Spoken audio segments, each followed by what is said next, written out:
start this video, I'm gonna say it. This is my first time doing this, so if this is scuffed, I'm so sorry.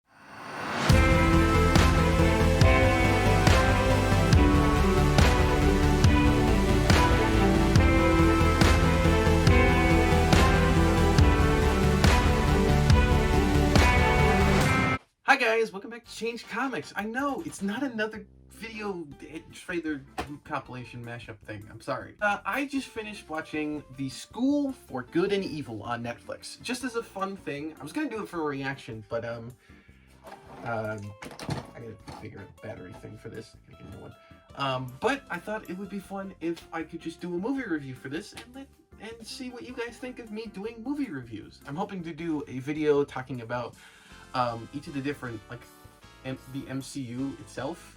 It's a fun commentary video for you guys, so get excited for that. That's my possible next one. What did I think of this movie? Well, I have a letterbox. I'll probably link it down below for anyone who actually has that. I don't know if you have that. I watched this movie, and I gave it 4.5 stars. I like this movie. I love this movie a lot. I really dig very intriguing storylines, and I'm very much intrigued in very complicated storylines. Sorry, I'm still catching my breath from watching the movie. Oh! This movie was something. It stars Sophia Wiley from High School Musical, the series, and Sophia Ann Caruso from the Beetlejuice musical when she was there for just a short while. And it also has Charlize Theron, Kerry Washington, even has Lawrence Fishburne, and Cate Blanchett as the narrator, which I didn't realize until the end of the movie, which was hilarious to me. And also a guy who kind of looks like a Torrin Wells, in my opinion. Like, you put those two together, they kind of look the same. But this movie was insanely good. I loved the visual effects of this movie. As someone who has watched the MCU and has gotten bored of the CGI in the MCU, I'm always up to see new stuff, and this stuff, let me tell you, Netflix movies don't usually have the best CGI, but this movie had some pretty good CGI for a Netflix movie. I'm gonna be honest, like maybe like an 8 out of 10 on the visual effects for this one. It's so good. The visuals of the schools themselves is really smart. The set dressing, everything. I think I noticed a few puppeteer characters as well, with the flowers and the wolves and stuff. It was really good. Sophia, both the Sophies, dang, they really put themselves in a bunch here. So both the Sophias did a great job in their roles. So I have to give special credits out to Sophia Ann Caruso for playing such a great character. Sophie was such a great character in this movie. She was exceptionally well. Editor Dan here. 1, your ears do not deceive you. Yes, I am using a song from Ludden Schlatt's Music Emporium, so I don't get copyrighted, and so you don't hear just me talking in the background with silence. And 2, I realized that Sophia Ann Caruso plays a character named Sophie. Both the main leads are actors' names are Sophie. There's so many Sophies. And, this is off the top of my head. I don't have a script here. This is just me coming off from watching the movie. And also, Charlize Theron and Kerry Washington are great in their roles, but Charlize Theron, I didn't know much about her acting skills since I only saw her in Doctor Strange 2 at the end with Clea. It's Clea, but good lord, is she good. Wow, man. Bro, calm down. We get it. So, I'm now very excited to see Charlize Theron in the MCU because, good lord, she's amazing.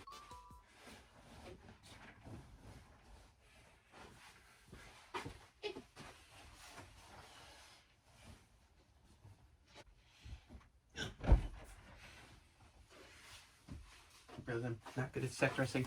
Which, by the way, the set dressing in this movie was amazing. The sets were so good. The real-life sets were so great.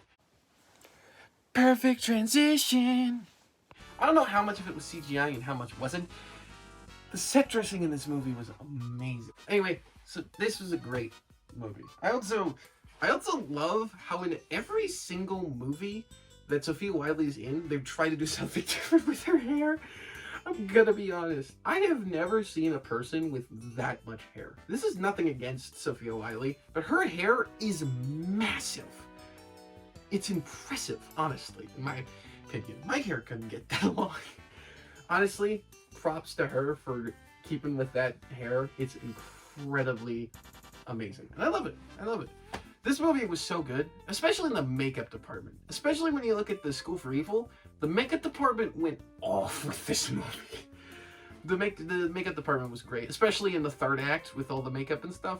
Pretty good. There were some things that I didn't like. Here's the first one that's kind of a little I didn't really like the villain that much. The villain was okay in a sense, but it was kind of a meh thing. And I'm talking about who you think the villain is. The real villain, kind of meh. It's a cool concept, but kind of meh. And now we're gonna get into spoiler territory. If you haven't seen this movie, you might want to bow out now. Okay, so spoiler alert away. Let's talk about Rafal. Okay, so honestly, the story of Rian and Rafal, I don't know if I'm saying those names right, was really good. I thought the story was pretty amazing. Lawrence Fishburne did a great job as who he was. But it wasn't Lawrence Fishburne at all. It turns out his brother took his place and stuff. And he's got blood magic, hemocraft, all that stuff.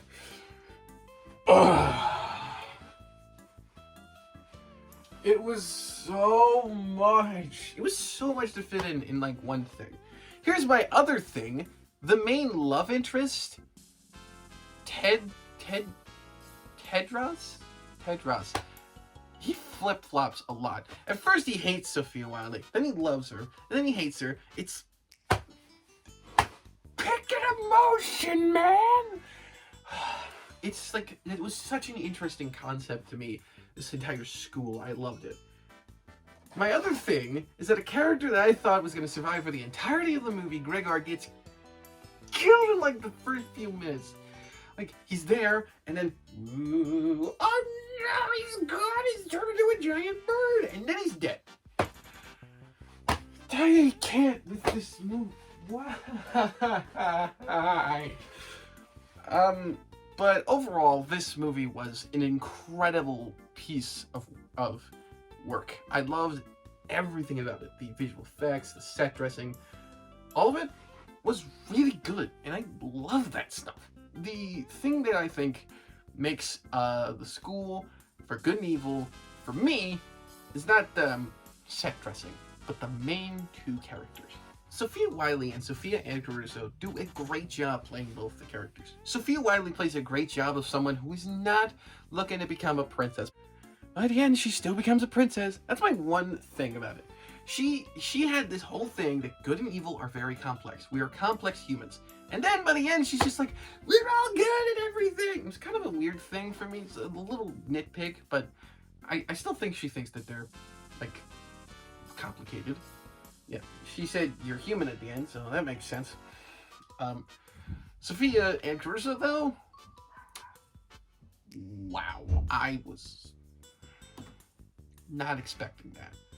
Sophia Ann Caruso, I thought she was going to play this character. She's like, I've been put in the floor in place. I got to fit it. Oh, no. She's the corrupted one. Oh my lord, it's so good! Sophia Ann Caruso plays this character so well, and I love it. And everything about this is so good. This entire movie is really good. And then the third act happens, and Oh my gosh, it's great, but then it's also not. I love the idea that because she starts becoming a witch, like an old hag with the old hag makeup, which by the way was incredible makeup. By the way, it was great makeup. And then everyone turns good and evil and stuff, and I think it's weird. And Rafal shows up to explain how he's alive. It's exposition dump of the man. And then, I don't know what age Rafal is, but I know that Sophie in this movie is like 15. right? And Rafal's a questionably aged man. And he's like, "You're my true love." It is just secretly the story of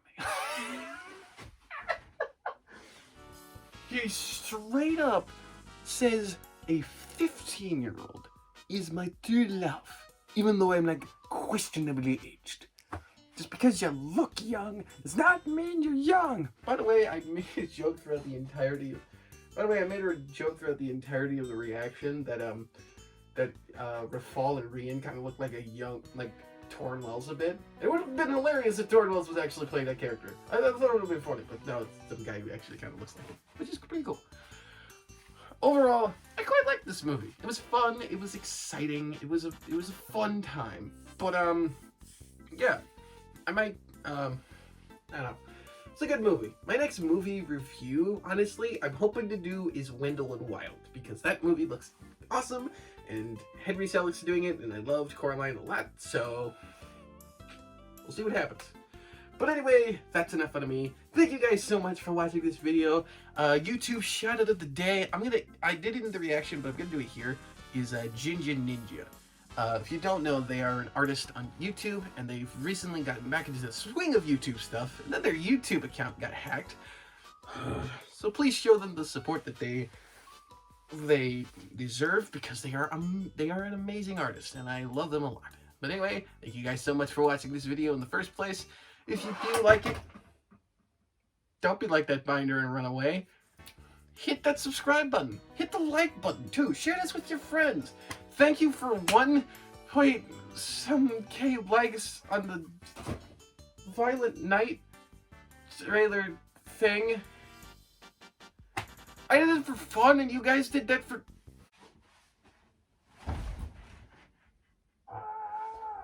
Anyways, thank you guys so much for watching. Like, subscribe, all that fun stuff. Hit the bell if you want to know when my next random thing will happen. Probably a drawing video, because I've been a drawing pad, so I might have some drawings to show off as a nice compilation of drawings I've made. But anyway, thank you guys. I'll see you all in the next one. Whenever it comes out. I don't know. When does Wendell and Wild come out? I don't remember, but it should be out. I'll check it out. Alright, see ya!